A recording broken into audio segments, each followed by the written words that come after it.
Depuis le 1er janvier 2017, et quelle que soit la taille de votre entreprise, vous pouvez cesser d'envoyer des factures papier à vos clients de la sphère publique en passant à la facturation électronique. Une solution informatique dénommée Chorus Pro accueille vos factures et se charge de les acheminer vers le bon destinataire. Si cette opportunité vous intéresse, nous allons vous montrer comment faire vos premiers pas sur Chorus Pro en commençant par créer votre compte sur le portail. Pour vous connecter à Chorus Pro, tapez dans le navigateur de votre choix l'adresse https://chorus-pro.gouv.fr. Selon le navigateur que vous utilisez, les versions minimales requises sont les suivantes. Internet Explorer version 11, Chrome 23, Firefox 17 ou Safari 5. Une fois arrivé sur Chorus Pro, positionnez-vous sur le cadre bleu, en bas à gauche, titré « Vous êtes nouveau sur Chorus Pro » et cliquez sur le bouton « Créer votre compte ». Commencez par introduire l'adresse électronique que vous souhaitez utiliser pour tous vos échanges avec l'administration relatifs à Chorus Pro. Pour éviter toute erreur, il vous est demandé de taper cette même adresse une seconde fois. Puis tapez votre nom et votre prénom, ainsi que l'adresse de votre entreprise. Tous ces champs sont obligatoires, y compris celui relatif au pays dans lequel se trouve l'adresse que vous avez donnée. Chorus Pro va en effet réceptionner des factures d'entreprise installées aussi bien en France qu'à l'étranger. Vous pouvez aussi préciser un numéro de téléphone ou de fax, mais ce n'est pas obligatoire. Pour éviter les intrusions de robots malveillants, Chorus Pro est doté d'un CAPTCHA. Vous devez lire et retaper les caractères proposés dans la vignette de CAPTCHA, sinon vous serez rejeté de la solution. Cela fait, cliquez sur le bouton en bas à droite « Finaliser l'inscription ». Vous devez maintenant aller récupérer dans votre messagerie un courriel où figure le lien qui vous permettra de terminer votre inscription. Attention, le lien donné n'est valable que pour une durée limitée. Si vous tardez trop à activer votre compte, vous devrez solliciter l'aide en ligne de Chorus Pro pour obtenir un nouveau courriel d'activation. Une fois que vous aurez cliqué sur le lien d'activation qui vous a été adressé par courriel, Chorus Pro va vous demander de choisir un mot de passe. Pour assurer une sécurité suffisante à vos futurs échanges avec la solution, merci de respecter les consignes données pour la construction du mot de passe. Si vous tentez de passer outre, votre proposition sera rejetée par la solution. Comme pour votre adresse de connexion, il vous est demandé de taper 2 fois le mot de passe choisi. Dernière mesure de sécurité, vous devez sélectionner une question dite secrète et y répondre. Ceci permettra de vous réauthentifier si vous deviez perdre un jour votre mot de passe. Le choix de cette question est entièrement libre. Si vous perdez un jour votre mot de passe, la solution affichera le texte de la question que vous avez choisie et vous devrez y apporter exactement la même réponse que la première fois. Pensez donc à bien noter cette réponse. Cette page dûment complétée, cliquez sur le bouton « Valider », ce qui vous amènera à votre page d'accueil personnelle dans Chorus Pro.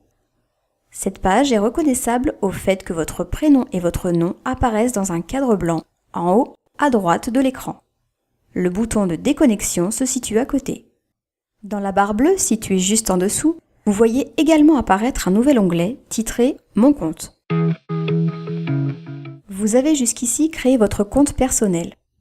Il faut maintenant établir un lien dans Chorus Pro entre vous-même, personne physique, et l'entité juridique au nom de laquelle vous allez agir dans Chorus Pro. Cette entité juridique est appelée structure et elle figure, avec son nom et son SIRET, dans la base Sirène de l'INSEE dans laquelle Chorus Pro va vérifier l'existence de votre structure. C'est à partir de votre compte personnel dans Chorus Pro que vous allez procéder à votre rattachement à la bonne structure. Déroulez la page d'accueil jusqu'au cadre titré « Mes rattachements aux structures » et cliquez sur le bouton « Demander un rattachement ». Une nouvelle page s'affiche qui va vous permettre de taper, dans le cadre identifiant, le SIRET sur 14 chiffres de votre entreprise. Cela fait, cliquez sur le bouton « Rechercher ». Aucun résultat ne s'affiche. C'est normal, puisque vous êtes la première personne de votre entreprise à travailler sur Chorus Pro. Vous devez donc cliquer sur le bouton bleu « Saisir une nouvelle structure ». Sur la page qui s'ouvre, le SIRET que vous avez déjà tapé s'affiche automatiquement. Vous pouvez donc cliquer tout de suite sur « Continuer ». Chorus Pro affiche maintenant, en plus du SIRET, la raison sociale de votre entreprise, issue de la base Sirène de l'INSEE. Vous ne pouvez pas modifier cette raison sociale. La seule action à faire, à ce stade, est d'aller choisir dans le cadre Statut à droite la mention Actif dans le menu déroulant, puis cliquez sur le bouton Enregistrer. En déroulant votre page jusqu'à ce bouton, vous remarquerez au passage que Chorus Pro a également récupéré automatiquement dans la base Sirène les coordonnées postales de votre entreprise. Cette étape franchie, vous constaterez que la page dédiée à votre structure comporte maintenant de nombreux blocs que vous pourrez compléter en fonction de vos besoins.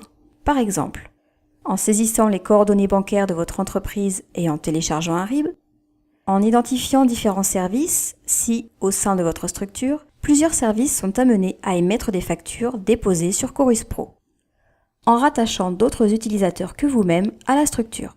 En effet, comme vous êtes le premier représentant de votre entreprise à vous être connecté à Chorus Pro, vous êtes doté automatiquement d'un profil dit de gestionnaire principal. C'est donc vous qui, ultérieurement, validerez les demandes d'habilitation faites par d'autres personnes de votre entreprise. Enfin, le bloc « Mandat de facturation » vous concerne si vous utilisez le formulaire de saisie directe de facture proposé par Chorus Pro. Dans ce cas, il vous faut autoriser la solution à émettre des factures pour le compte de votre entreprise en cliquant sur le bouton « Souscrire un mandat de facturation ». Mais vous n'êtes pas obligé de choisir cette option dès à présent. Vous aurez tout loisir de souscrire plus tard si vous vous apercevez que cette fonctionnalité vous intéresse. N'oubliez pas, quand vous aurez terminé, de vous déconnecter en cliquant sur le bouton « Déconnexion » en haut à droite de l'écran. Vous reviendrez alors sur la page d'accueil générale de Chorus Pro, d'où aura disparu toute référence à vous-même et à votre entreprise. Pour connaître dans le détail le fonctionnement de votre espace utilisateur sur Chorus Pro, connectez-vous à l'adresse https://communauté-chorus-pro.finance.gouv.fr et cliquez sur le bouton gris Documentation pour les structures privées. Vous y trouverez de nombreux guides utilisateurs, des tutoriels et des fiches pratiques qui vous guideront dans toutes vos opérations à mener sur Chorus Pro. Grâce à Chorus Pro, mes clients publics reçoivent mes factures électroniques sans problème, je suis payé plus rapidement et l'on supprime le papier de bout en bout.